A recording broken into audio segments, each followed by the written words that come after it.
საღამოშვიდობისა 23 მაის BMG TV-ზე საქმის კურსის ეთერში ვაჯამებთ ამბებს ბიზნესზე და ეკონომიკაზე. მე ანა ლაპიაშვილი ვარ და სამუშაო დღის ბოლოს მნიშვნელოვან საქმიან ამბებზე გიყვებით BMG-ის გუნდის წევრებთან ერთად. გასულ წელს ერთი ოჯახის საშუალო თვიური შემოსავალი 1896 ლარი იყო. საქსტატის ინფორმაციით, ფულადი შემოსავლების და ტრანსფერების სტრუქტურაში ყველაზე დიდი წილი დაქირავებული შრომიდან მიღებულ შემოსავლებს უჭირავს, რომლის წილი წინა წელთან შედარებით 3% პუნქტით შემცირდა და 47,6% შეადგინა.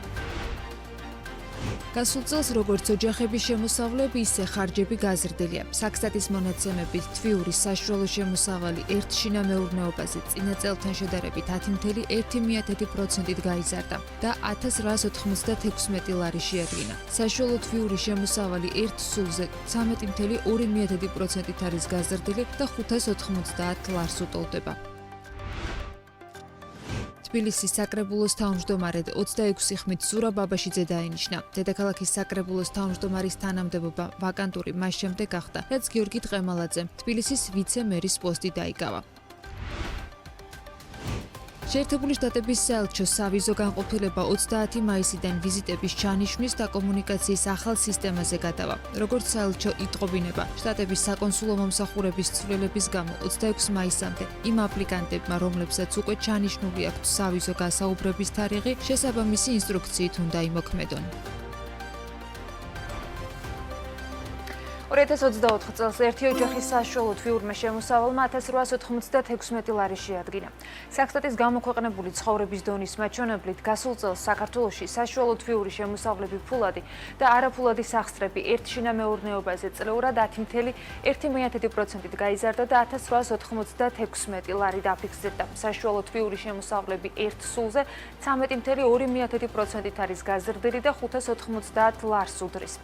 შინა მეურნეობების შემოსავლების ძირითადი წყარო ფულადი შემოსავლები და ტრანსფერები იყო, რომლის წილიც 2024 წელს წინა წელთან შედარებით 2,7% პუნქტით გაიზარდა და 90,4% შეადგინა.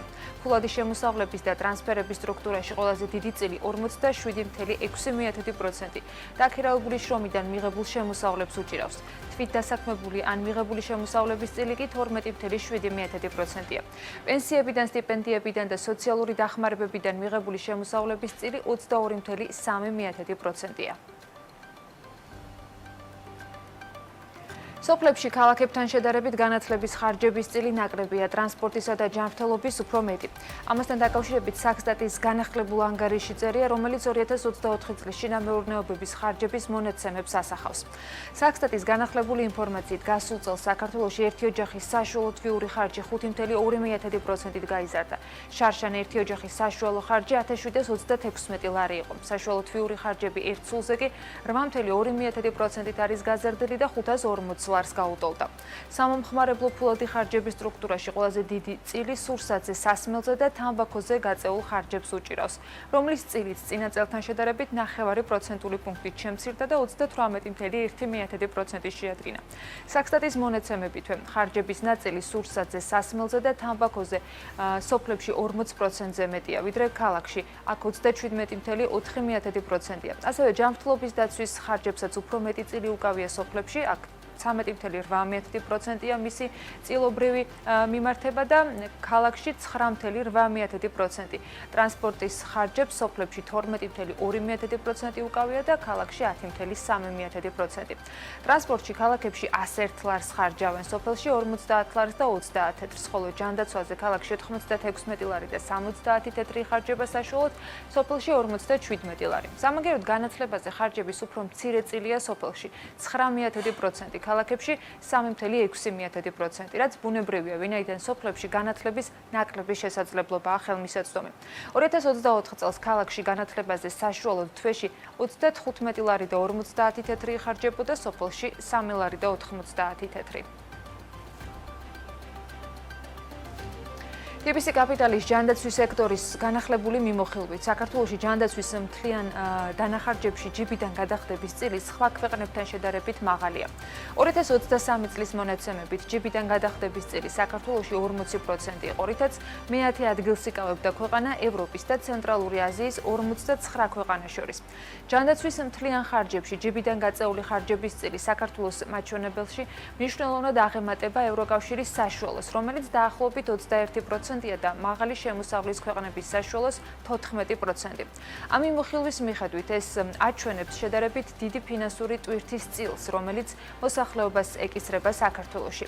საქართველოს ჯანდაცვის სტრატეგიის მიხედვით მიზანი 2030 წლისათვის ჯანდაცვაზე ჯიბიდან გადახდების წილის 25%-მდე შემცირებაა. საქართველოს ჯანდაცვის სერვისებით ვაჭრობის მონაცემები მუდმივ და გაფართოებულ დეფიციტს ავლენს, რამდენადაც იმპორტი ექსპორტს მნიშვნელოვნად აღემატება. ესეც TBC კაპიტალის ჯანდაცვის სექტორის მიმოხილვაში აღნიშნული. ამ ანგარიშში გასულ წელს ჯანდაცვის სერვისების ექსპორტმა $1,920,000 შეადგინა, ხოლო იმპორტმა $33,600,000. შესაბამისად, დეფიციტი $31,700,000 იყო. პანდემიის დაბალი მაჩვენებლის გათვალისწინებით 2020 წელს $400,000-დან თანდათანობით აღდგენის მიუხედავად ექსპორტი საკმაოდ დაბალ დონეზე რჩება. საპირისპიროდ იმპორტია გაზრდილი, განსაკუთრებით 2022-2023 წლებში, მაშინ როდესაც პიკი იყო $44,700,000. ეს უცხოურ ჯანდაცვის სერვისებზე მზარდ დამოკიდებულებასთან დაკავშირებით მინიშნებად არის აღქმული და მიმოხილვაში მითითებული არის უარყოფითი სავაჭრო ბალანსის მნიშვნელობა, რომელიც ხაზს უსვამს საქართველოს გებს შიდა ჯანდაცვის სისტემაში არასაკმარისი სიმძლავრის ან ხარისხის გამო, რაც მოსახლეობას უცხოეთში მკურნალობისკენ უბიძგებს. ეს ასევე მიანიშნებს დაუკმაყოფილებელ საჭიროებებზე, რაც იწვევს ვარაუდს, რომ მიუხედავად სახელმწიფო და კერძო ხარჯების ზრდისა, ადგილობრივ სისტემას შესაძლოა ჯერ კიდევ არ ჰქონდეს მოწინავე სამედიცინო ინფრასტრუქტურა, კვალიფიციური პერსონალი ან გარკვეული მაღალი სირთულის მომსახურება. TBC კაპიტალის ანგარიში თვე კერძო ჯანმრთელობის დაზღვევა ფართოვდება და 2024 წელს 1,130,000-ზე მეტი პოლისია გაცემული. თუმცა კერძო დაზღვევა კვლავ ფარავს ჯანდაცვის ხარჯების შედარებით მცირე წილს 9%-ს, რაც მიუთითებს სადაზღვეო შეღწევადობის ზრდის და ფინანსური რისკის უკეთესი დაცვის აუცილებლობაზე. დემოგრაფიული ტენდენციები ცვლის მოთხოვნილებას ჯანდაცვის სერვისებზე. საქართველოში მოსახლეობის დაბერება 65 წელზე უფროსი ასაკის ადამიანების წილის 2013 წელს 14,1%-დან 2024 წელს 16,2%-მდე გაიზარდა და ქრონიკულ და გრძელვადიან მკურნალობაზე მოთხოვნის ზრდას იწვევს. ამავდროულად შობადობის მუდმივი კლებაა. მთლიანი შობადობის 36%-იანი ვარდნა 2014 წლიდან და მოსალოდნელი არის, რომ მან შეამციროს მომავალში მოთხოვნა პედიატრიულ და სამშობიარო მომსახურებაზე და დააჩქარებს ის მოსახლეობის დაბერებას. რაც შეეხება მიწოდების მხარეს, ჯანდაცვის მუშახელი კვლავ დაუბალანსებელია. ექთნების და ექიმების თანაფარდობის მაჩვენებელი 0,89 არის, რაც დაბალი არის ევროკავშირის სტანდარტზე და რეგიონალური ქვეყნების საშუალო მაჩვენებელზე. ეს კი პოტენციურად სერვისის ხარისხზე მოქმედებს. ჯანდაცვის ინფრასტრუქტურა და პერსონალი ძლიერ კონცენტრირებული არის დედაქალაქში, რაც ხელმისაწვდომობას ართულებს რეგიონებისათვის. დაზღვევას აგრომიმართულებით რაც შეეხება ამ მხრივ სახელმწიფო პროგრამაში ცვლილებებია. სოფლის მეურნეობის სამინისტროს ინფორმაციით საოკუპაციო გამყოფი ხაზის მიმდებარე სოფლებში სახელმწიფო აგროდაზღვევის პროგრამით მოსარგებლე ფერმერები გაზრდილ თანადაფინანსებას მიიღებენ. ცვლილებებით თუ დაზღვევის ობიექტი მდებარეობს საოკუპაციო გამყოფი ხაზის მიმდებარე სოფლებში, სააგენტოს თანადაფინანსება 75%-ის ნაცვლად 75% იქნება ნაცვლად 70%-ისა. ამას გარდა, პროგრამაში შესული ცვლილებებით სადაზღვეო კომპანიას ეძლევა საშუალება, რომ მეტად ოპერატიულად და უფრო ზუსტად შეაფასოს დაზარალებულთა რაოდენობა და ზარალის ხარისხი. ასევე შეამციროს შეტყობინებების რაოდენობა, რომელიც რეაგირებას არ მოითხოვს. რაც ცვლილებები შევიდა აგროდაზღვევის პროგრამაში და როგორ აფასებენ ფერმერები სახელმწიფო პროგრამის ეფექტიანობას, ეს თემა ანუკა ჯოხაძე მოიკითხა. აგროდაზღვევის სახელმწიფო პროგრამაში ცვლილებებია. სიახლე დადგენილებაში ფუჭ შეტყობინებას განმარტავს, რომელიც ფერმერის მიერ შეგნებულად ანაზღაურების მიღების გამო ყალბი ინფორმაციის მიწოდებას გულისხმობს. ფაქტის დადგენის შემთხვევაში სადაზღვეო კომპანიას ყოველ ასეთ შემთხვევაში 5%-ით დაზღვეული ნაკვეთის სადაზღვევო ლიმიტის შემცირება შეეძლება. აგროდაზღვევის სახელმწიფო პროგრამაში შესული ცვლილებები სადაზღვევო სექტორმა მოიწონა. კერძო სექტორში ამბობენ, რომ სიახლე ხარჯებს შეამცირებს და პროგრამას დახვეწავს. სადაზღვევო კომპანია უფლებამოსილია, როდესაც გააცხადებს ბენეფიციარის ზარალს და რეალურად მის ნაკვეთში ზარალი არ დამდგარა, სადაზღვევო ლიმიტი შეუმციროს 5%-ით. თუმცა წლის განმავლობაში ეს 10%-ს არ უნდა ცდებოდეს. ჩვენ უკვე 3 წელია სავალდებულო გავხადეთ, რომ ზარალის შეფასების პროცესზე მოხდეს ვიდეო ჩანაწერებით გადაღება, თუმცა აქ არ გქონდა ჩვენ ჯარიმის პუნქტი. აქაც ჩვენ ახლა წელს გავაჩინეთ ჯარიმის პუნქტი. შეიძლება საერთოდ არ გაკარებია კონკრეტული ფერმერის ნაკვეთს სეტყვა, რო გაიგო, რომ იმ უბანში ეგრევე რეკავს და ამბობს, რომ ჩემთან ზარალია. ფუჭი ხარჯები. ერთი შეტყობინების გამო, მეორე კონფლიქტის გამო, აუცილებლად ვფიქრობ, რომ მნიშვნელოვნად შემცირდება. ეს ძალიან კარგია, იმიტომ რომ გააჩენს რესურსი მისათვის, რომ პროგრამა გაუმჯობესდეს. სახელმწიფო აგროდაზღვევის პროგრამა 10 წელზე მეტია მოქმედებს და ფერმერებს სადაზღვევო პრემიის 70%-ს უფინანსებს. სოფლის განვითარების სააგენტოში განმარტავენ, რომ პროგრამის მიმართ ინტერესი იზრდება. მათი ინფორმაციით 2025 წლის მოსავალი დაზღვეული 5500-ზე მეტ ფერმერს აქვს. თავად სადაზღვევო სექტორში კი მიაჩნიათ, რომ პროგრამის 10 წლიანი არსებობისას სექტორმა მასში ჩართულობით უფრო მეტი ხარჯი გაწია, ვიდრე მიიღო. განმარტავენ, რომ პროგრამაში მეტი მონაწილის ჩართვისთვის წამახალისებელი ინსტრუმენტებია საჭირო. შემცირება გქონდა ჩვენ პოლისების რაოდენობაში, მაშინ, როდესაც სავალდებულო გახდა საჯარო რეესტრში მიწის რეგისტრაცია იმისთვის, რომ დაზღვევის პროგრამაში მიიღოთ მონაწილეობა, თუმცა სისტემურმა რეგისტრაციამ ეს ნაწილი მეტწილად მოაგვარა და წლიდან წლამდე უფრო იზრდება ბენეფიციარების რაოდენობა. დაზღვეული არის 127 მილიონ ლარზე მეტი ღირებულების მოსავალი, რაც წინა წლის ანალოგიურ პერიოდთან შედარებით 9%-ით მეტია. ფაქტია, რომ ძირითადი კონცენტრაცია არის კახეთში, კიდე არის ქართლის ნაწილებში, დანარჩენი ფაქტიურად დაუზღვეველია. ისეთ რეგიონებში, სადაც დაბალია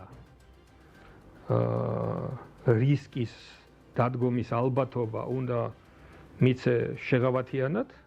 ეს შეღავათიანობა არა მარტო ტარიფის სიმცირეში, არამედ ჩვენ ვფიქრობთ, რომ სუბსიდიის გაზრდაშიც. ფერმერები პროგრამაში ცვლილებებს ითხოვენ და პროფილურ ასოციაციაში კონკრეტულ რეკომენდაციებს გასცემენ. ამბობენ, რომ ზიანის შეფასების არსებული მეთოდოლოგია და ვადები გამოწვევაა, რაც ფერმერებს ხშირად პროგრამაში მონაწილეობის სურვილს უკარგავს. სადაზღვევო განაზღაურებისას კულტურის ფასი და მოსავლიანობა შეადარ შეესაბამება რეალურ ბაზრულ პირობებს, რაც პირველ რიგში აზიანებს ფერმერის ინტერესს. ამას ემატება ისიც, რომ პროგრამა ყოველწლიურად ახლდება და ახალი დადგენილება გამოდის, რაც ქმნის გაურკვევლობას ფერმერებისთვის და ასევე არაძლევს სადაზღვევო კომპანიებს შანსს გრძელვადიანი სტრატეგია შეიმუშავა. ზიანის შეფასების არსებული მეთოდოლოგიაც პრობლემაა. ფერმერები ხშირად გამოხატავენ ასევე უკმაყოფილებას შეფასებული ზიანის ოდენობის გამო, ამასთან ისიც ემატება, რომ ზიანის შეფასება საშუალოდ მეტი დღე გრძელდება, რეალურად ვერ ასახავს სამართლის ზიანს. უფრო მინდა გითხრათ, რომ ამ დროის განმავლობაში ზიანის კვალიც იცვლება შესამჩნევად. ფერმერთა ნაწილი თვლის, რომ სადაზღვევო რისკებს საგაზაფხულო ყინვებიც უნდა დაემატოს, რადგან პრაქტიკაში ისინი ამ მხრივ ზარალის ანაზღაურებას საჭიროებენ. პროგრამა კი რისკს არ ანაზღაურებს. მიმდინარე წელს შიდა ქართლში აფიქსირდა საგაზაფხულო წაყინვა, სადაც ტემპერატურა დაეცა -4 გრადუსამდე და ეს ფრუქტოვანი კულტურების მიმართულებით ფერმერებს მნიშვნელოვანი ზიანი მიაყენა. თუმცა ვერ გამოიყენეს დაზღვევა, რადგან ეს რისკი პროგრამით მინდა რომ განმეორდე არ იფარება. ამ შემთხვევაში რისკი უდგება ძალიან დიდი თვითონ სადაზღვევო ინდუსტრიას, რომლის დაფარვის შესაძლებლობა მათ უნდა ქონდეთ. თუ არ ექნებათ დაფარვის შესაძლებლობა, გამოვა რომ ბენეფიციარებსაც შეცდომაში შევიყვანთ. აქედან გამომდინარე თვითონ სახელმწიფო პროგრამაში აღნიშნული ჯერ გათვალისწინებული არის. ძალიან ძვირია ერთი და სულ სხვანაირ მიდგომებს საჭიროებს. თუ იქნება ამაზე სერიოზული სურვილი თავრობის, ეს რისკი მაშინ ჩვენ აუცილებლად შევთავაზებთ კონკრეტულ მოდელს, როგორ შეიძლება ეს გაკეთდეს. დღეს აგროდაზღვევის სახელმწიფო პროგრამის ფარგლებში სადაზღვევო პოლისი ისეთ სადაზღვევო რისკებს ფარავს, როგორებიცაა სეტყვა, წყალდიდობა, ქარიშხალი და საშემოდგომო ყინვა. ხოლო თითოეული დამზღვევი სადაზღვევო პოლისის პრემიის 70%-იან თანადაფინანსებას პროგრამით გათვალისწინებულ ყველა კულტურაზე იღებს. პროგრამის ფარგლებში ბენეფიციარს შეუძლია 20 ჰექტრამდე მიწის ნაკვეთი, ხოლო მარცვლეული კულტურის შემთხვევაში 100 ჰექტრამდე დააზღვიოს. თუ დაზღვევის ობიექტი გამყოფი ხაზის მიმდებარე სოფლებში მდებარეობს, სააგენტოს მიერ გადასახდელი სადაზღვევო პრემიის წილი ნაცვლად 70%-ისა 75%-ია. ხაშურის მუნიციპალიტეტში მდინარე მტკვარზე კიდევ 2 ჰიდროელექტროსადგურის ქვიშხეთი ჰესი 1-ის და ქვიშხეთი ჰესი 2-ის მშენებლობაა დაგეგმილი. გარემოს დაცვითი ზედამხედველობის დეპარტამენტისთვის წარდგენილი სკოპინგის ანგარიშის მიხედვით პროექტ ჟპს NCC 2022 ახორციელებს. ორივე ჰესი კალაპოტური ჰესების კატეგორიას განეკუთვნება და თითოეული საპროექტო დადგმული სიმძლავრე 14.5 მეგავატ-საათია. სადგურების წლიური გამომუშავება 55 მილიონი კილოვატ-საათი იქნება. ორივე ჰესს ექნება თევზსავალი. პროექტის მიხედვით ქვიშხეთი ჰესის პირველი საფეხურის ქვიშხეთი 1-ის ზედა ბიებში შექმნილი წყალსაცავის ნორმალური შეტბორვის დონე 711 მეტრის ზღვის დონიდან წყლის სარკის ზედაპირის ფართობი იქნება 32 ჰექტარი, ქვიშხეთი 2-ის შემთხვევაში კი შეადგენს 34 ჰექტარს. ეს დოკუმენტაციაში არის მითითებული და ამავე დროს კომპანია NC 2022 მდინარე მტკვარზე კიდევ 6 ჰესის მშენებლობას გეგმავს. მათ შორის არის ურბნისი ჰესი 19.3 მეგავატის სიმძლავრით, გრაკალი ჰესი 17 მეგავატის სიმძლავრით, ოსიაური ჰესი 14.2 მეგავატის სიმძლავრით, კასპი ჰესი 22.4 მეგავატის სიმძლავრით, ქსანი ჰესი 1.18.3 მეგავატის სიმძლავრით და ქსანი ჰესი 2.19.4 მეგავატის სიმძლავრის. ურბნისი ჰესის ასევე დანარჩენი 5 ჰიდროელექტროსადგურის ჯამური სიმძლავრე 138.9 მეგავატი იქნება. ბიზნეს რეესტრით NC 2022 2022 წელს არის დაფუძნებული და მისი დირექტორი გოჩა მუსელიანია, რომელიც ამავდროულად კომპანია იმერ ენერჯი კაპიტალის დირექტორია. ეს კომპანია იმერეთში, თერჯოლის მუნიციპალიტეტში მდინარე ძვერულაზე, ძვერა ჰესის კასკადის მშენებლობას გეგმავს. NC 2022-ის ასევე იმერ ენერჯი კაპიტალის მფლობელი ბიზნესმენი კოკა კოკოლაშვილია. სტუდია მონიტორისა და OCCR-ის ჟურნალისტური გამოძიების მიხედვით კი კოკოლაშვილი ქვეყანაში სულ 29 ჰესის მშენებლობას გეგმავს. ის უჩა მამათაშვილის ოჯახის წევრია და მისი ცოლის ძმაა. ეკონომიკის სამინისტრომ ელექტროენერგიის საპროგნოზო ბალანსში ცვლილება შეიტანა 22 მაისს დამტკიცებულ დოკუმენტში დეკემბერთან შედარებით გაზრდილი არის ელექტროენერგიის ექსპორტის საპროგნოზო მაჩვენებელი 776 მილიონ კილოვატ-საათამდე, მაშინ როცა დეკემბერში დამტკიცებულ ბალანსში ექსპორტის საპროგნოზო მაჩვენებელი 674 მილიონი კილოვატ-საათი იყო. საპროგნოზო მაჩვენებლის ზრდის მიუხედავად ის ჩამორჩება გასული წლების რეალური ექსპორტის მონაცემებს. გასულ წელს საქართველო მილიარდ კილოვატ-საათზე მეტი ელექტროენერგია გაყიდა. 2023-ში კიდევ უფრო მეტი, თითქმის 1,9 მილიარდი კილოვატ-საათის ელექტროენერგია გავიდა ექსპორტზე. სამინისტრო წელს ექსპორტს მაისში, ივნისში და ივლისში პროგნოზირებს. მაისში 394 მილიონ კილოვატ-საათ ელექტროენერგიას გავიტანთ ექსპორტზე სავარაუდოდ, ივნისში 293 მილიონი კილოვატ-საათი არის ნავარაუდები, ხოლო ივლისში სავარაუდოდ ექსპორტზე 82 მილიონი კილოვატ-საათი გავა. რაც შეეხება სხვა მაჩვენებლებს, წელს იმპორტი საპროგნოზო მაჩვენებელი მილიარდ 300 მილიონი კილოვატ-საათია. დეკემბერში დამტკიცებულ საპროგნოზო ბალანსში იმპორტის მოცულობა 758 მილიონი კილოვატ-საათი იყო. აღსანიშნავია, რომ აქამდე ასევე ამ მონაცემებში არის რუსეთიდან ოკუპირებული აფხაზეთისათვის ნაყიდი ელექტროენერგიაც, რომელსაც რეგიონი სპეციალურ ფასად იღებს. ლუდის ადგილობრივი მოხმარება ბოლო რამდენიმე წლის განმავლობაში იზრდება და 2024 წელს ახალ მაქსიმუმს მიაღწია. გაზრდილი არის მოთხოვნა იმპორტირებულ ლუდზეც. TBC კაპიტალის სექტორული კვლევის მიხედვით სტაბილურად იზრდება უალკოჰოლო სასმელების ადგილობრივი წარმოება, როგორც აბსოლუტურ, ასევე ღირებულების ჭრილში. ორგანიზაცია ელის, რომ უალკოჰოლო სასმელების წარმოება მიმდინარე წელს მილიარდ ლარს გადააჭერბებს. რა ზომის არის საქართველოს ლუდის და უალკოჰოლო სასმელების ბაზარი? როგორი არის ტენდენციები სექტორში და ზრდის რა პერსპექტივა არსებობს? ელენე გოგბერაშვილი გაეცნო TBC კაპიტალის სექტორულ მიმოხილვას და შეფასებებს სიუჟეტში მოგვასმენინებს. საქართველოში ლუდის წარმოება იზრდება, თუმცა ნელი ტემპით. ზრდის მხრივ ბოლო წლებში 2024 წელი ყველაზე ნელი აღმოჩნდა, რადგან წარმოება წლიურად მხოლოდ 1%-ით გაიზარდა და 127 მილიონი ლიტრი შეადგინა. TBC კაპიტალის შეფასებით, მიუხედავად იმისა, რომ წარმოებაში მნიშვნელოვანი ცვლილებები არ დაფიქსირებულა, საშუალო საცალო ფასების ზრდამ საქართველოში წარმოებული ლუდის ღირებულების მკვეთრი ზრდა გამოიწვია და გასულ წელს 8%-იანი ზრდის შედეგად 334 მილიონი ლარი შეადგინა. საქართველოში წარმოებული ლუდის საშუალო საცალო ფასი ბოლო წლებში სტაბილურად იზრდებოდა და ლუდზე 10%-იანი ინფლაციის გავლენით გასული წლის მდგომარეობით litrზე 2 ლარსა და 80 თეთრს შეადგენდა. TBC კაპიტალის კვლევის მიხედვით ლუდზე მოთხოვნის უმეტესი ნაწილი ადგილობრივი წარმოების ლუდით კმაყოფილდება, თუმცა იზრდება მოთხოვნა იმპორტირებულ ლუდზეც. ჯამში გასულ წელს საქართველოში 138 მილიონი ლიტრი ლუდი მოიხმარეს. ბოლო წლების განმავლობაში ზრდის ტემპი შედარებით დასტაბილურებული არის და სამომავლოდაც ჩვენი მოლოდინი არის, რომ უნდა გაგრძელდეს ეს სტაბილური მაღალი ერთნიშნა ზრდის ტემპები. ამის განმაპირობებელი ფაქტორი რეალურად არის გაზრდილი დასაქმებულთა რაოდენობა და ეგრეთ წოდებული შეგვიძლია დავუძახოთ საშუალო კლასი, ანუ საშუალო ხელფასის მიმღებთა რაოდენობა. და მეორე ფაქტორი, რაც განაპირობებს ამ გაზრდილ მოთხოვნას, რა თქმა უნდა, არის ტურიზმი, ანუ ყოველწლიურად ქვეყნის გარედან შემოსული ვიზიტორები. მიუხედავად იმისა, რომ ბოლო 5 წლის განმავლობაში ლუდის ექსპორტში ზრდის ტენდენცია შეინიშნებოდა, 2024 წელს ექსპორტის მოცულობა მნიშვნელოვნად 15%-ით შემცირდა. გასულ წელს 15,5 მილიონი ტონა ლუდის იმპორტი განხორციელდა, ექსპორტი კი 6 მილიონ ტონამდე იყო. ძირითადი საბაჭრო პარტნიორები საქართველოსთვის იმპორტის მხრივ გერმანია, რუსეთი და თურქეთი არიან. საქართველოდან კი ლუდის იმპორტი ძირითადად ყაზახეთში, სომხეთში და რუსეთში ხორციელდება. FS საქართველოს კორპორაციულ საქმეთა დირექტორი ამბობს, რომ ადგილობრივი და იმპორტირებული ლუდის მოცულობა TBC კაპიტალის მონაცემებს ჩამორჩება და აქციზებიდან მიღებული ინფორმაციიდან გამომდინარე, ჯამში 133 მილიონ litrს შეადგენს. ნიკოლოზ ხუნძაკიშვილის შეფასებით, ლუდის ბაზარი დინამიურად იზრდება და დინია, რომ მოხმარების ზრდასთან ერთად ბაზარი წელს კიდევ 1-2%-ით გაიზრდება. 57% ეს ადგილობრივად წარმოებული ლუდი, რაც კიდევ ერთხელ ადასტურებს იმას, რომ ლუდის ინდუსტრია ადგილობრივად ძალიან მოთხოვნად პროდუქციას აწარმოებს, ხო?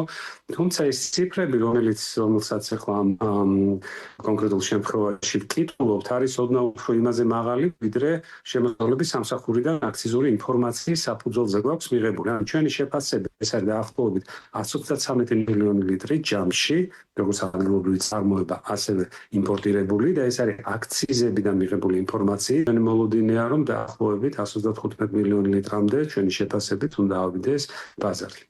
ლუდისგან განსხვავებით პანდემიის შემდგომ წლებში უალკოჰოლო სასმელების წარმოების მოცულობა დასტაბილურდა და 2024 წელს წლიურმა ზრდამ 5% შეადგინა. ჯამში გასულ წელს ქვეყანაში 492 მილიონი ლიტრი უალკოჰოლო სასმელები აწარმოეს.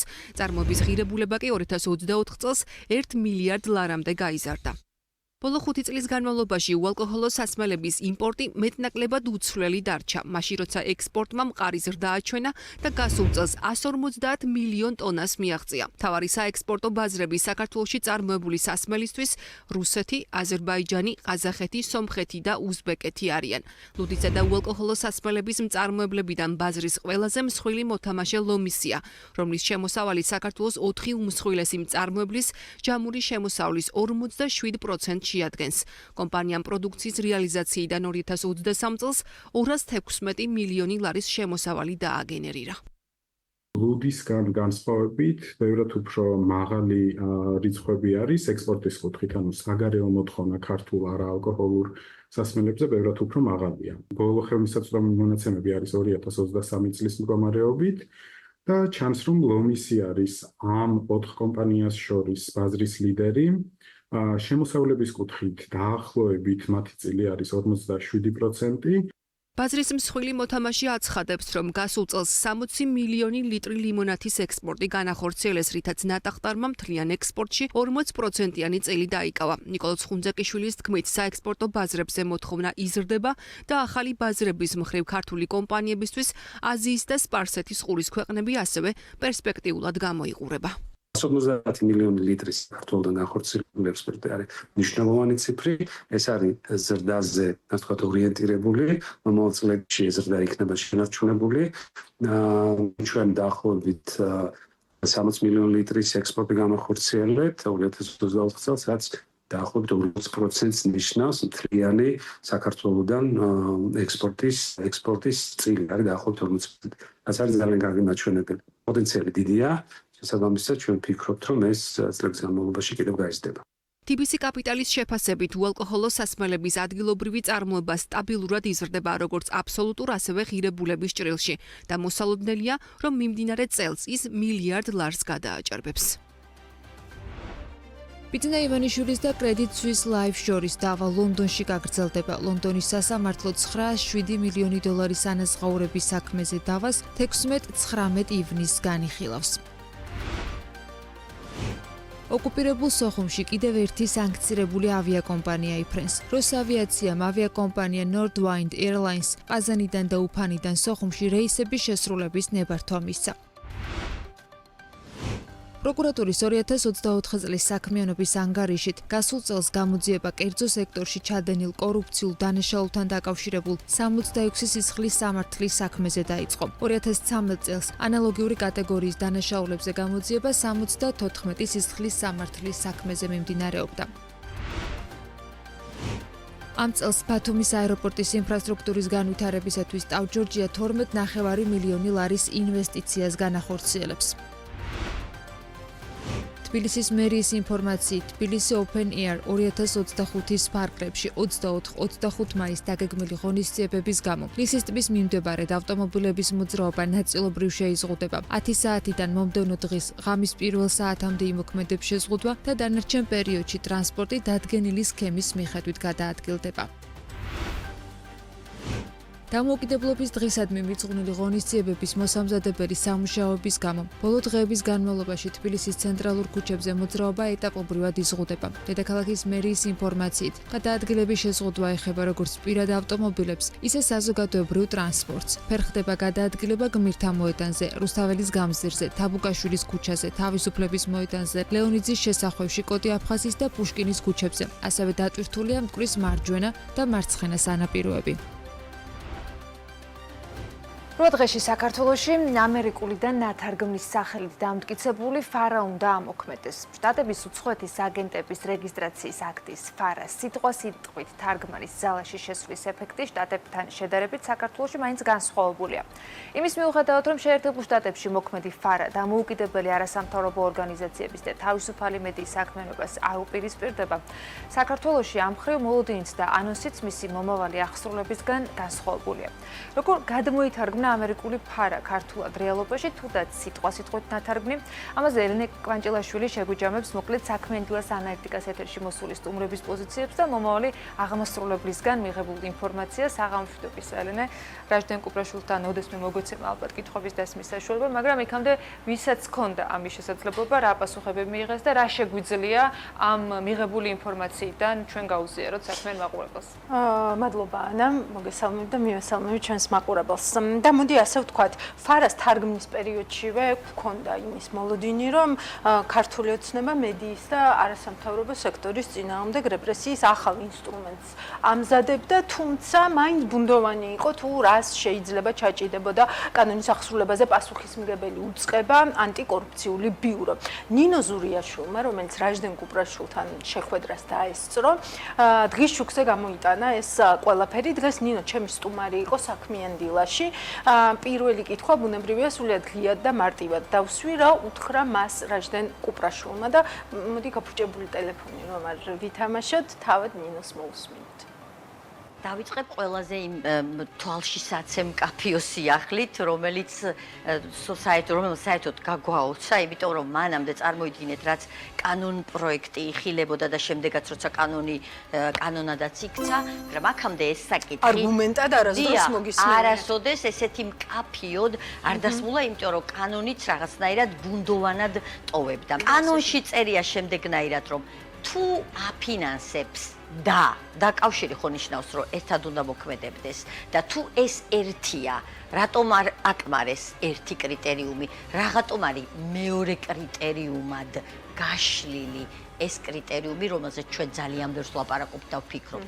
ეს არის კრიტერიუმი, რომ უნდა გმართავდეს, უნდა გაკონტროლებდეს და რასაც საქმიანობ, მის ინტერესში უნდა შედიოდეს, ანუ დამფინანსებლის, ანუ დონორის, ანუ უცხოური პრინციპ არის, როგორც ამას კანონი უწოდებს. რა აღმოჩნდა მესამე კრიტერიუმი, რომელიც სურპრიზი აღმოჩნდა, ჩვენთვის სურპრიზია. ნაღმი უფრო მეტად ალბათ ფარაში.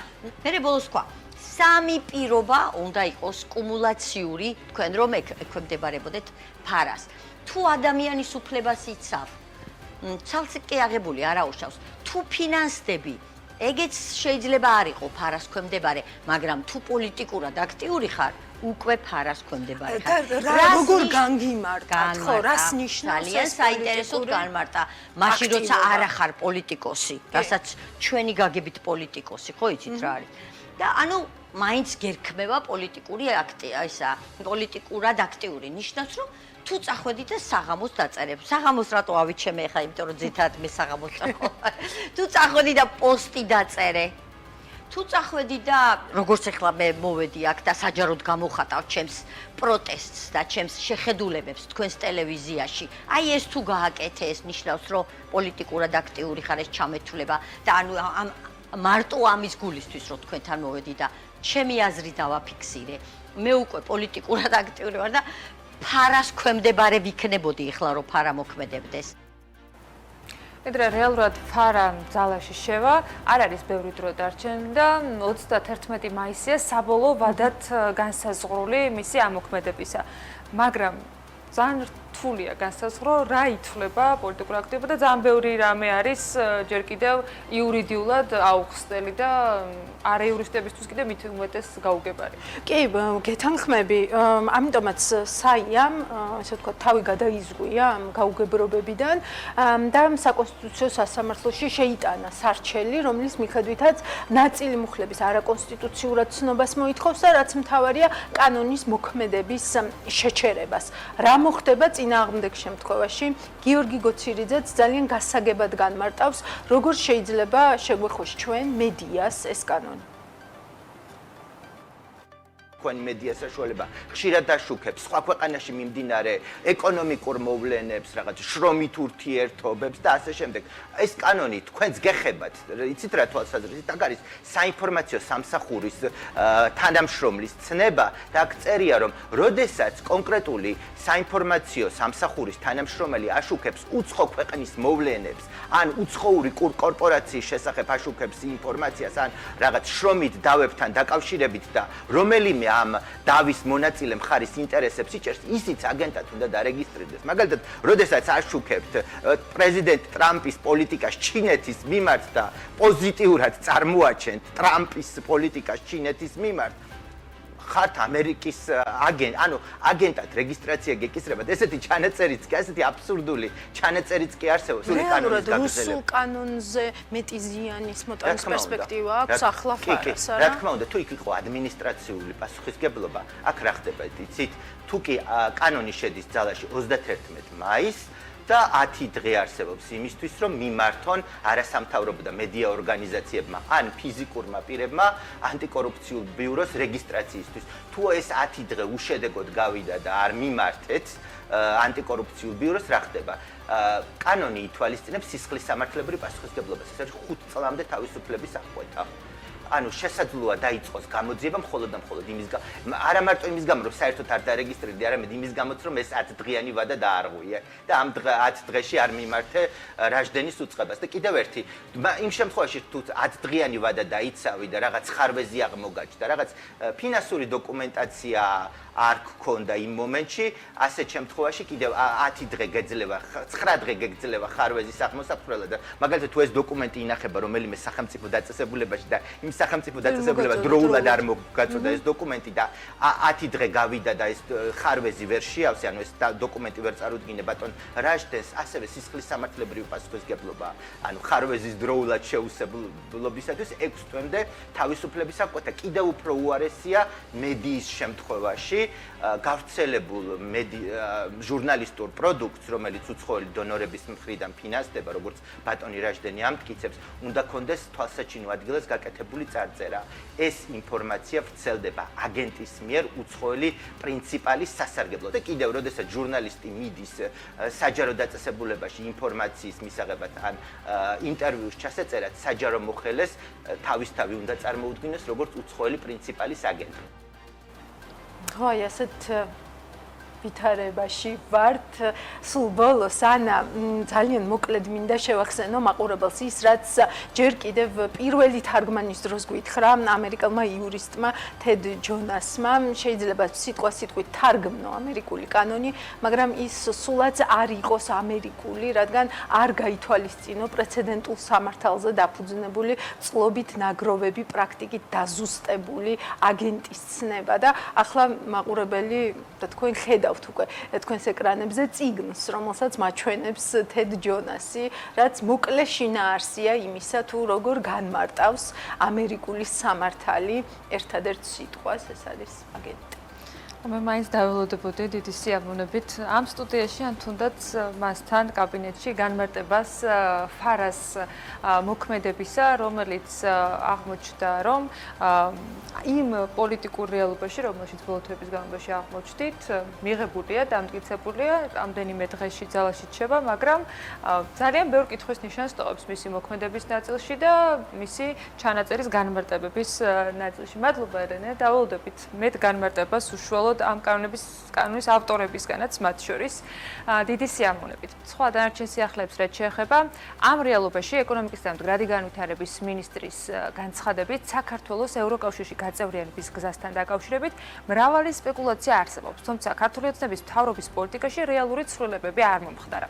ლევან დავითაშვილმა ამასთან დაკავშირებით Euronews-ზე ისაუბრა. შესაბამის პრეს-რელიზს ეკონომიკის სამინისტრო ავრცელებს.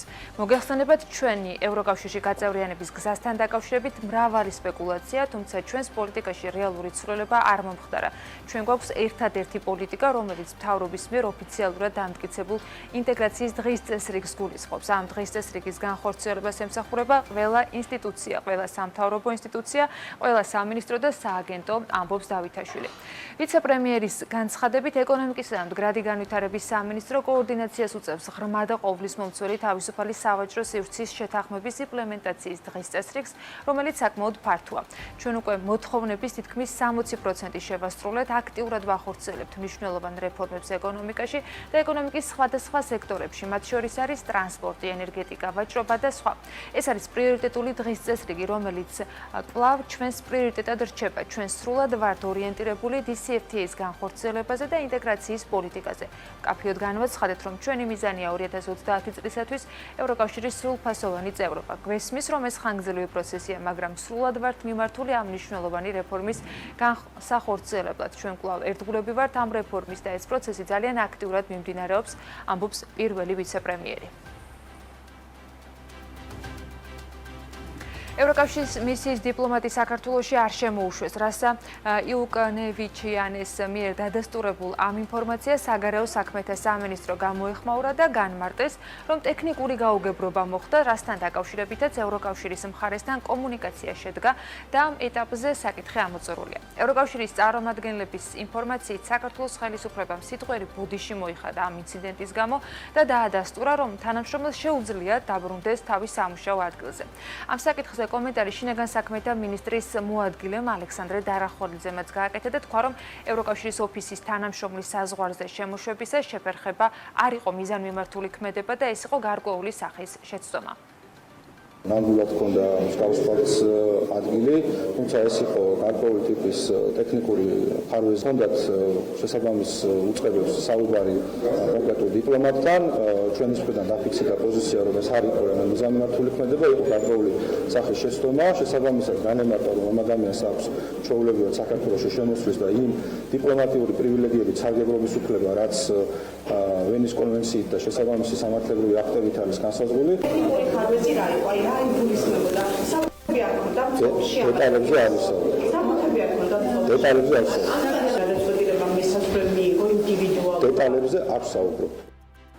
2025 წლის პირველ კვარტალში საქართველოს მთავრობამ შტატგარეშე თანამშრომლების ანაზღაურებებზე რეკორდული თანხა 153 მილიონი ლარი დახარჯა. ეს 2024 წლის ანალოგიურ პერიოდთან შედარებით 28 მილიონ 600.000 ლარით მეტია. ამის შესახებ სახელმწიფო ბიუჯეტის შესრულების ანგარიშში ხდება ცნობილი და 2024 წელს ამავე ანგარიშით მთავრობამ შტატგარეშე მოხელებზე რეკორდული 606 მილიონი ლარის ხელფასები გასცა. თანაც ყოველწლიურად ამ კატეგორიის დასაქმებულთა ანაზღაურებები მზარდ ტენდენციას ინარჩუნებს. შესაბამისად, მოსალოდნელია, რომ ის წელს კიდევ გაიზრდება. რაც შეეხება შტატიან თანამშრომლებს, მათი ხელფასები 685 მილიონ ლარს შეადგენდა. წინა წლის ანალოგიურ პერიოდთან შედარებით ეს თანხა 95 მილიონი ლარით მეტია. პროკურატურის 2024 წლის საქმიანობის ანგარიშით 2024 წელს გამოძიება კერძო სექტორში ჩადენილ კორუფციულ დანაშაულთან დაკავშირებით 66 სისხლის სამართლის საქმეზე დაიწყო. 2023 წელს ანალოგიური კატეგორიის დანაშაულზე გამოძიება 74 სისხლის სამართლის საქმეზე მიმდინარეობდა. რაც შეეხება იმ პირებს, რომელთა მიმართაც გასულ წელს კერძო სექტორში კორუფციული დანაშაულის ჩადენის ფაქტებზე სისხლის სამართლებრივი დევნა დაიწყო, 105 პირი იყო ასეთი. 2023 წელს ამ კატეგორიის დანაშაულზე სისხლის სამართლებრივი დევნა 91 პირის მიმართ დაიწყო. საქართველოს სისხლის სამართლის კოდექსის 192 მუხლის მეორე ნაწილის დექვე პუნქტით გათვალისწინებული მითვისება ან გაფლანგვა ჩადენილი სამსახურებრივი მდგომარეობის გამოყენებით დანაშაულზე გამოძიება 47 საქმეზე დაიწყო, ხოლო საქართველოს სისხლის სამართლის კოდექსის 221 მუხლით გათვალისწინებულ კერძო სექტორში ჩადენილ კომერციული მოსყიდვის ფაქტებზე ამ პერიოდში გამოძიება 11 საქმეზე არის დაწყებული. 2024 წელს იგივე მუხლით სისხლის სამართლებრივი დევნა 88 პირის მიმართ არის დაწყებული და საქართველოს სისხლის სამართლის კოდექსის 221 მუხლით გათვალისწინებულ კერძო სექტორში ჩადენილ კომერციული მოსყიდვის ფაქტებზე 13 პირის მიმართ. გასულ წელსვე სასამართლოს მიერ გამომტყუნებელი განაჩენი კერძო სექტორში ჩადენილ კორუფციულ დანაშაულში 87 პირის მიმართ არის გამოტანილი და ერთი წლით ადრე 2023-ში სასამართლოს მიერ დამნაშავე ცნობილი ამ კატეგორიის დანაშაულში ბრალდებული სულ 39 პირი იყო. პროკურატურის ანგარიშით 2024 წელს ფულის გათეთრებასთან დაკავშირებულ საქმეებზე საქართველოს პროკურატურამ 45 მილიონი ლარის ღირებულების აქტივების ამოღების და ყადაღის ოპერაცია ჩაატარა. ეს მაჩვენებელი 2023 წელთან შედარებით 11.4%-ით ნაკლებია. დოკუმენტის მიხედვით საერთო ჯამში პროკურატურამ 502 ერთეული უძრავი ქონება 17%-იანი ზრდა არის ეს მონაცემი წინა წელთან შედარებით და 89 ავტომანქანა, ანუ ამ ნაწილში ზრდა 2.3% იყო, ამოიღო და დააყადა. გასულ წელს ფულის გათეთრების ფაქტზე სულ 110 სისხლის სამართლის საქმე აღეძრა, ხოლო სისხლის სამართლებრივი დევნა 107 პირზე დაიწყო, მათგან 99 ფიზიკური და 8 იურიდიული პირია. რაც შეეხება დანაშაულებრივი გზით მოპოვებული ქონების ჩამორთმევას, ამ მიმართულებით პროკურატურის მიერ ჩამორთმეული არის 27 მილიონ 200.000 ლარის აქტივები, 36 ავტომანქანა და 33 უძრავი ქონება. ანგარიში აღნიშნულია, რომ 2024 წლის დასაწყისიდან პროკურატურამ ახალი პროგრამული ინსტრუმენტი შეიძინა, რომელიც კრიპტოვალუტის მოძრაობის და ანალიტიკის შესაძლებლობებს უზრუნველყოფს. უწყობის შეფასებით ეს პროგრამა გამოძიების პროცესს მნიშვნელოვნად ამარტივებს და ეფექტიანობას ზრდის. ინდოელ ტურისტებს საქართველოს საზღვარზე პრობლემები კვლავ ექმნებათ და ქვეყანაში მათი არ შემოშვების ფაქტები ერთეული არ არის. ეს არის ტურიზმის სექტორის წარმომადგენლების ნაწილის ინფორმაცია საზღვარზე არსებულ ვითარებასთან დაკავშირებით. ტურისტული კომპანია Travel Shop-ის დამფუძნებელი გვეუბნება, რომ განსაკუთრებით პრობლემური არის შემთხვევები, როდესაც ტურისტებს ვიზა აქვთ და ქვეყანაში მათ მაინც არ უშვებენ. ნიკა მანჯგალაძის თქმით, იგივე პრობლემები არის ყაზახ ვიზიტორებთან მიმართებაშიც, რომლებიც მაღალმხარჯველ უნარიანი ტურისტები არიან. მისი თქმით, ასეთი ფაქტები ტურისტულ ბიზნესს საერთაშორისო პარტნიორებთან პრობლემებს უქმნის. ყაზახებთან მიმართებაშიც ძალიან მძიმე თემაა, მიუხედავად იმისა, რომ ყაზახები ძალიან კარგი გადამხდელები არიან და არ დაგიმალავთ, ძალიან მოწესრიგებული ხალხი არიან, ანუ ნაკლებად პრეტენზიული, ძალიან ორგანიზებულები. ინდოელები შესაძლებლობით, სხვა კულტურის მატარებლები არიან, მაგრამ ის ფაქტი, რომ შეიძლება რაღაცა მომენტში ვიღაცას უარი უთხრან და უკან გააძევონ, ეს ჩვენთვისაც ძალიან დიდი დარტყმა, იმიტომ რომ იქ არის სასტუმრო გადახდილი, ტრანსპორტი გადახდილი, ხო? მე ჩვენს ძალიან დიდი პრობლემები გვექნება ჩვენს პარტნიორებთან იმ ქვეყნებში, საიდანაც არ შემოუშვეს ეს ტურისტები. თბილისისა და ბათუმის აეროპორტების მმართველმა კომპანიამ ბათუმის საერთაშორისო აეროპორტის ინფრასტრუქტურის განვითარებისათვის, მათ შორის IT ინფრასტრუქტურის და საოპერაციო ტექნიკის შეძენისათვის 12.5 მილიონი ლარის ოდენობის ინვესტირება დაანონსა. ჯორჯიას ტექნიკური მენეჯერის ინფორმაციით, ბათუმის საერთაშორისო აეროპორტში გეგმაში არის რამდენიმე პროექტი, რომელიც აეროდრომზე, ასევე ტერმინალის ნაწილში განხორციელდება. კომპანიის ინფორმაციით, პირველი პროექტის ფარგლებში ამ წლის შემოდგომისათვის ბათუმის საერთაშორისო აეროპორტში მგზავრთა დახვედრის ზონის გაფართოების სამუშაოები დასრულდება. გეგმაში არის ახალი შენობის მშენებლობა, რომელიც ინტეგრირებული იქნება მგზავრების დახვედრის ზონასთან და დამატებით საოფისე სივრცეების მოწყობის შესაძლებლობებს წარმოშობს, რაც აეროპორტის ოპერაციების და კომერციული გამოყენებისათვის არის განსაზღვრული. ასევე რიგების მოსაწესრიგებლად და გამტარუნარიანობის გავსაუმჯობესებლად მოფრენის სივრცეში პასპორტის კონტროლის ზონის გაფართოებაა დაგეგმილი.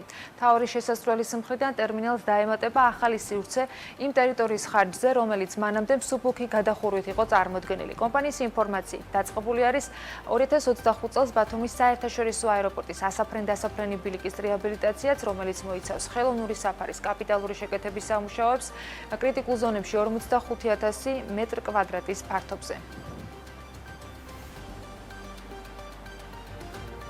ქუთაისის საერთაშორისო აეროპორტში ვიზას ბიზნეს ლაუნჯი მოეწყობა. შესაბამის დოკუმენტს ხელი აეროპორტების გაერთიანების გენერალურმა დირექტორმა ლევან მოსეშვილმა და ვიზას რეგიონულმა მენეჯერმა კავკასიასა და მოლდოვაში დიანა კიღურაძემ მოაწერეს. ბიზნეს ლაუნჯის სივრცის მოწყობისათვის გამოცხადებულ ინტერესთა გამოხატვაში ვიზამ გაიმარჯვა, რომელიც ხელშეკრულების გაფორმებიდან 6 თვეში აეროპორტის გაფრენის დარბაზში შესაბამის სივრცეს მოაწყობს. აეროპორტის გაერთიანების ინფორმაციით, ბიზნეს ლაუნჯი გაფრენის დარბაზში პირველ და მეორე სართულზე მდებარე 270 კვადრატული მეტრის სივრცეში განთავსდება და ერთდროულად 70 ადამიანის მომსახურებაზე იქნება გათვლილი. ბიზნეს ლაუნჯის მართვას აეროპორტების გაერთიანება განახორციელებს. ვიზასთვის მნიშვნელოვანია საქართველოში როგორც ადგილობრივი, ასევე საერთაშორისო ტურიზმის განვითარება. დღეს აეროპორტების გაერთიანებასთან ერთად ხელი მოვაწერეთ ურთიერთთანამშრომლობის მემორანდუმს, რომლის ფარგლებშიც ვიზა გახსნის ქუთაისის აეროპორტში პირველ ბიზნეს ლაუნჯ სივრცეს, რომელსაც მომხმარებლები გამოიყენებენ მოგზაურობის განმავლობაში, რაც გახდის მათ მოგზაურობას კიდევ უფრო კომფორტულს და სასიამოვნოს. დღეს გვაქვს ძალიან პოზიტიური დინამიკა, 32 პირდაპირ მიმართულებით ხდება ქუთაისის საერთაშორისო აეროპორტიდან ფრენა. ჩვენ რა თქმა უნდა ვამზადებთ არსებულ ინფრასტრუქტურას იმისთვის, რომ გაიზარდოს აეროპორტის გამტარობა. ჩვენ ვაშენებთ ახალ ასაფრენ-დასაფრენ ბილიკს 3.5 კილომეტრის სიგრძის მქონე, რაც უზრუნველყოფს იმას, რომ აეროპორტი მიიღებს დიდი ზომის ხომალდებს სატვირთოს, ისევ როგორც სამგზავროს. ეს რა თქმა უნდა გაუმჯობესებს აეროპორტის გამტარუნარიანობას. ჩვენ ასევე ვანვითარებთ ჩვენ სერვისებს. ქუთაისის საერთაშორისო აეროპორტს მიმდინარე წლის ბოლოს უკვე დაემატება ვიზასთან ერთად შექმნილი ლაუნჯი, რაც გაუმჯობესებს აეროპორტის მგზავრებისთვის მიღებულ სერვისს. ქუთაისის საერთაშორისო აეროპორტი გადის ახალ დონეზე. აეროპორტში ემატება ვიზა ლაუნჯი, რომელიც დაახლოებით 270 კვადრატულ მეტრზე იქნება გაშენებული. პროექტის საერთო ჯამურგირებულება მილიონ ლარზე მეტია. გამფრენ მგზავრებს საშუალება ექნებათ, რომ ვიზა ლაუნჯით ისარგებლონ, მიიღონ ყველა ის ბენეფიტი, რაც შეიძლება მაღალი დონის მგზავრს ჰქონდეს. საქართველოს ტურიზმის ეროვნული ადმინისტრაციის ინფორმაციით, საერთაშორისო გამოფენა IMEX Frankfurt 2025-ზე საქართველოში საქმიანი ტურისტული მიმართულებით ღონისძიებების ჩატარება დაიგეგმა. ტურიზმის ეროვნული ადმინისტრაცია 9 სასტუმროსთან და კომპანიასთან ერთად ფრანკფურტის საერთაშორისო ტურისტულ გამოფენაში იღებს მონაწილეობას და უწყებაში განმარტავენ, რომ მოლაპარაკებები წამყვან ევროპულ კომპანიებთან შედგა საქართველოში საერთაშორისო კონგრესების, კონფერენციების და ფორუმების ჩასატარებლად. ეს იმ ფონზე, რომ გასულ პერიოდში ტურიზმის სექტორის წარმომადგენლები ამბობდნენ, რომ ქვეყანაში განვითარებული მოვლენების ფონზე არაერთი ტურისტული ჯავშანი გაუქმდა, მათ შორის საქმიანი ტურიზმის მიმართულებით. ბიზნესი სულ უფრო აქტიურად საუბრობს იმაზე, რომ ქვეყანაში ევროპელი ტურისტების სეგმენტს ნელ-ნელა აზიური ბაზარი ანაცვლებს.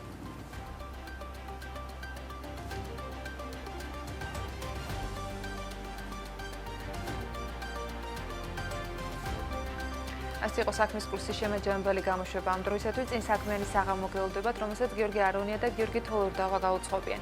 ჩვენ ერთმანეთს ორშაბათს შევხვდებით BMG TV-ს ეთერში საღამოს 7 საათზე დროებით.